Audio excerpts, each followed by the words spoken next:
So, Eunjung, thank you for reading the legend. So, look at this legend, and what do you think of the main point of this story? What are they trying to prove, especially the author Ilyan of Samgu Yusa? Does anybody want to share? What is the propaganda behind this story? Anybody like a marketing major here?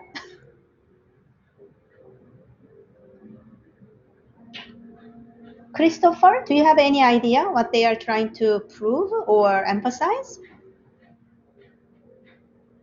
I'm not really good at marketing, but I guess if Uh, they cast it in the image of the king, it would kind of be like a direct symbolism of like trying to better his image. yeah, but it's not the cast. It's not the statue of the king. This is the Buddha statue in gold. Oh, it's a cast in the reign of King Junhyung. I thought I read it as Exactly. cast. Yeah. In a way, they really glorify that King Jinheng's reign, or craftsmen of Shilla are excellent, right? They are superb craftsmen, right? So other countries failed, but they were successful. And I want to ask this to Ria. Ria, why do you think they referred to this King Ashoka of India in the story? Because he had spread Buddhism in India. He converted and made like religious tolerance. So, and India was where Buddhism started. So I guess it's kind of to say that we did even better than the original place where Buddhism started.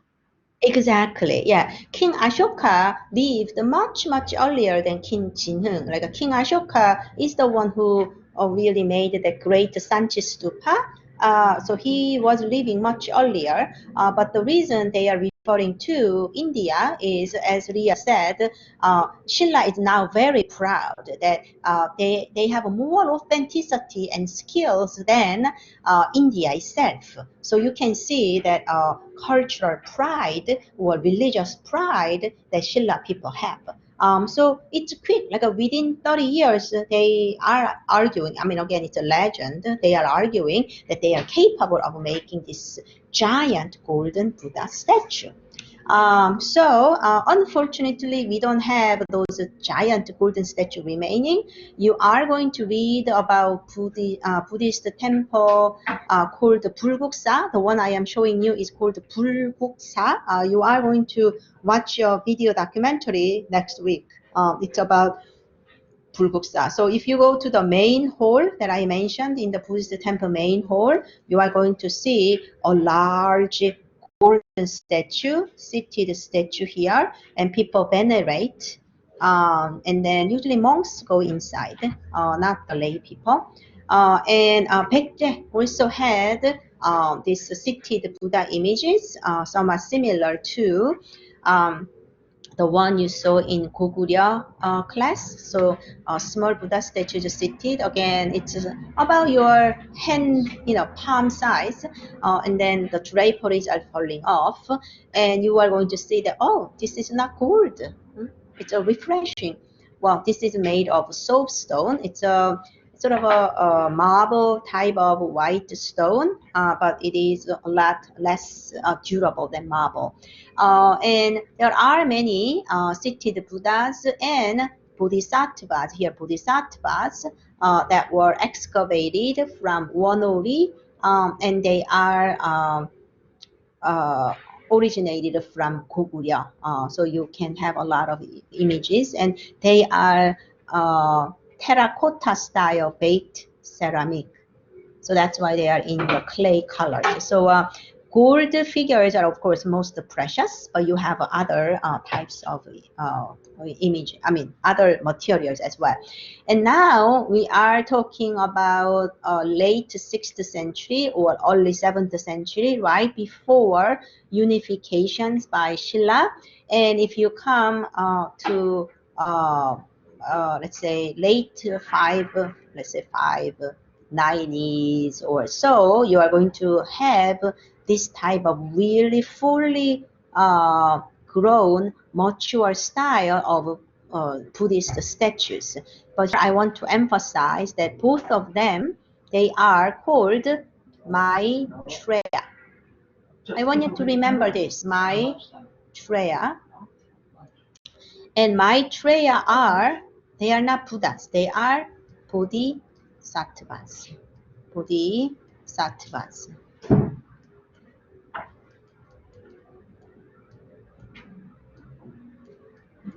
So I want to pose a question to you.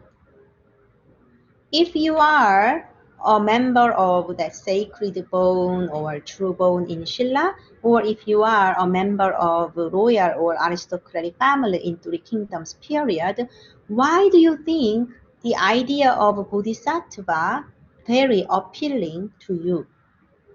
Bodhisattva was very popular from religious perspective. A lot of people wanted to create Bodhisattva images. They want to be called as Bodhisattvas. But if you are those high social class, why do you think Bodhisattva ideas appealing to you?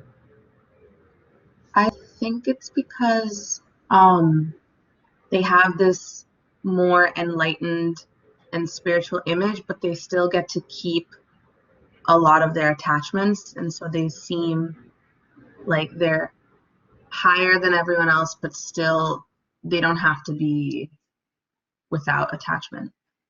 That is really awesome. So what's your name? It was Ria. Yeah, that is really, the summary of it. Anybody wants to add more? Or you want to say, you agreed with it and you have more things to say? Yeah, Professor, I agree. Because also, and I feel like it's also like a way of having more power in a sense, like the power effect of it. They're more appealed to like having power over more people. I feel like, because I feel like they think of it that way because how Bodhisattva is kind of like a helper too. So they feel like, oh, they're rich and they're in a high class, and that now we can help you and tell you what to do in a certain like power kind. Right, that is very good point too. So when you are saying as a power, it's more like we can put this as an idea of resources to share, right? If you are aristocratic families or royal families to begin with, you had a lot of material resources. Before Buddhism, you didn't have any encouragement to share them with others. Of course, you will be praised for your generosity, but there is no ideological background to acknowledge this.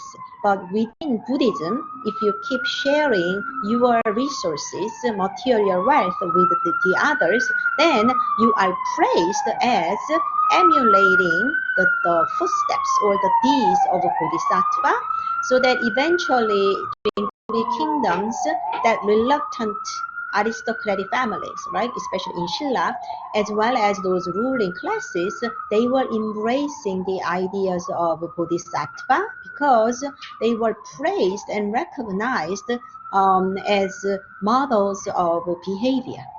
So a lot of rulers, they identified themselves with Maitreya. So Bodhisattvas, it comes as a plural. There are many types of Bodhisattvas. And in Buddhism, some of them have names. So one name that you should remember is Maitreya. And Maitreya is recognized as a Bodhisattva of future Buddha.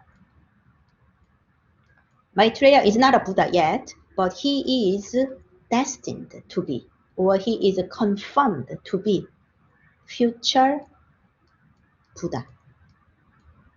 It is so reassuring, isn't it? So as a future Buddha, he is contemplating how to help others more effectively in serene and calm positions.